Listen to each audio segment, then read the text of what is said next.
Bonjour et bienvenue sur la chaîne du chasseur d'étoiles de midi, chaîne de réflexion et d'humour sur les 12 coups de midi. Jean-Luc Reichmann avait balancé un spoil sur Twitter, mais bon, on était déjà au courant.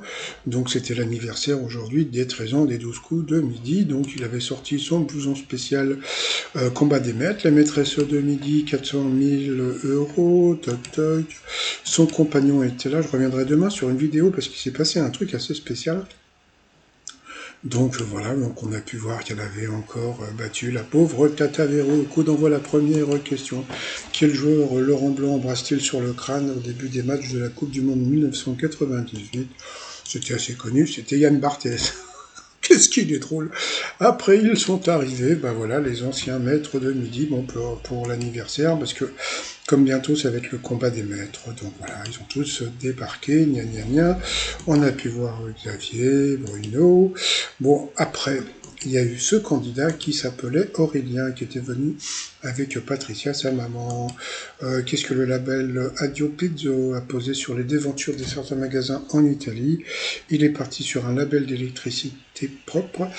Et là, il y a un ancien maître de midi, je sais plus comment, de Toulon, là, je sais plus comment il s'appelait, qui avait dit non, c'est un rapport avec la mafia, et et Stéphane a dit oui, j'ai entendu, menteur, mytho, mytho, bon, c'est pas grave.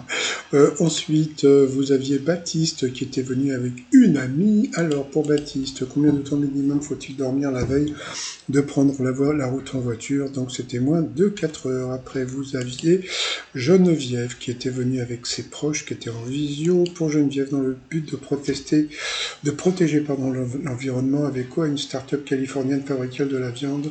C'était avec du dioxyde de carbone. Voilà, ouh là là, c'était mieux.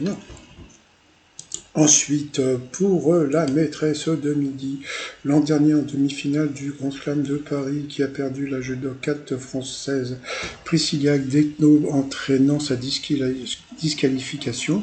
Donc elle a dit l'autre. Bon, pourtant c'était assez connu. Tout le monde le savait, donc ça commençait pas bien pour Céline, qui a pas mal été humiliée aujourd'hui par rapport aux autres maîtres de midi. Vous verrez un petit peu plus tard. Donc bien sûr, c'était le portable. Ensuite, qu'est-ce que nous avons eu? Pourquoi le semi-marathon couru en 2h19 par Chad Campbell en Californie est-il un exploit? Puisqu'il poussait ses quintuplés, donc voici la photo. Donc sur cette mauvaise réponse, il est passé au rouge. Qui dit rouge dit duel. Il a pris donc Baptiste en duel, qui est tombé sur une question assez simple, mais assez rigolote, qui a donné son nom à un célèbre code composé de points et de tirets. Donc bien sûr, c'était Samuel Morse.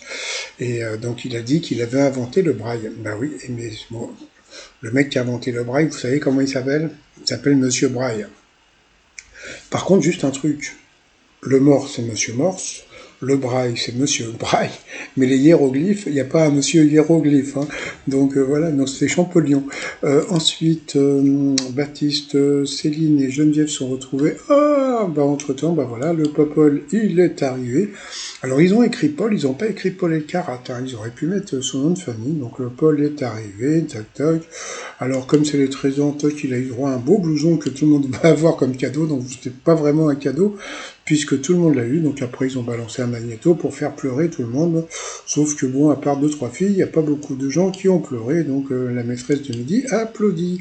Allez, ensuite, par rapport au coup par coup, quel film avons-nous pu voir au cinéma? La mauvaise réponse, c'était L'Ultime Vague. Ensuite, à qui doit-on une chanson dont le titre contient un nom de saison? La mauvaise réponse, c'était Benabar. Et pourtant, Claude François vient à la maison. Il y a le printemps qui chante.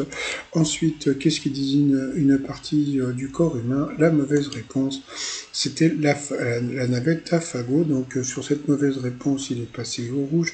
Qui dit rouge du duel? Il a pris Geneviève en duel, qui est tombée sur une question assez simple. Qui accompagne les chasseurs lors d'une chasse à court? Donc bien sûr, c'était un lion. Non, bien sûr, c'était une meute de chiens. Donc ensuite, Geneviève et Céline se sont retrouvées pour la pub. Donc voilà, bon, allez, comme c'est la pub et puis qu'il y a plein de riches, l'argent ne fait pas le bonheur avec les milliardaires d'Internet sur le site rovignan.com. Allez, c'est parti pour le coup fatal. Ça a été un coup fatal vraiment très bien, parce que Geneviève n'a répondu à aucune question. Quel pays borde la frontière sud des États-Unis? Donc ça, c'était pour Céline, c'était le Mexique. Pour Geneviève, quel est l'équivalent français du prénom italien Giacomo? Elle est partie sur Jacques, je crois. C'était Maurice. Ça va, faut rigoler. Oh. En cuisine, de quel pays est originaire le gazpacho? Elle a dit l'Italie, c'était l'Espagne. Pourtant, c'était facile. Hein. Quel acteur est le mari de Mélissa, le papa de Léon et Lila et l'ami de Ramsey? Donc, bien sûr, c'était Jamel Debbouze. Question assez simple aussi. Dans les 12 coups de midi, combien de propositions compte un coup par coup? C'était 7. Elle n'a pas trouvé. Quel mot désigne dont la racine est la même que charabia désigne un rite dans lequel on tape sur les casseroles? Bah, c'est les fameuses casserolades hein, qu'on voit un petit peu partout, j'imagine. Ensuite, dans un théâtre, quelle couleur de costume portait malheur au comédien? C'était le vert, on l'a pas trouvé. Quel titre désigne à la fois un titre de Wes Craven et un tube de Janet et Michael Jackson? C'était Scream. Dans quel conte une reine demande à son miroir qui est la plus belle? Donc ça, elle n'a pas trouvé, c'était Cendrillon, donc bien sûr. Ah, j'aime bien déconner. Et donc, voilà, puis à la fin, bah, elle a perdu. Donc, voilà, bon, bah, la maîtresse de midi n'a répondu qu'à une seule question. Bah, c'est facile d'être maître de midi comme ça. Donc, voilà, donc Geneviève a été plutôt fair-play. Allez, c'est parti pour le coup de maître. Sur quel petit tapis à l'entrée de la maison est-il parfois écrit bienvenue? Donc, bien sûr, c'est le paillasson. Ensuite, vous avez la question de Lia, 9 ans. Quel adjectif qualifie les enfants qui vivent au pays imaginaire de Peter Pan? C'était bien sûr les enfants perdus. Quel maire de Paris a créé l'opération Paris-Plage? Donc c'était l'autre, c'était Bertrand Delanoë. Ensuite, quelle chaîne de montagne? Non, j'ai oublié une question. Ah oui, c'est ça. Dans quel pays les langues officielles... Attendez, voilà, c'est ça. Dans quel pays les langues officielles sont l'espagnol, le quechua, le carabio et le yuki? Tiens, il y a le yuki, en plus des 32 autres langues.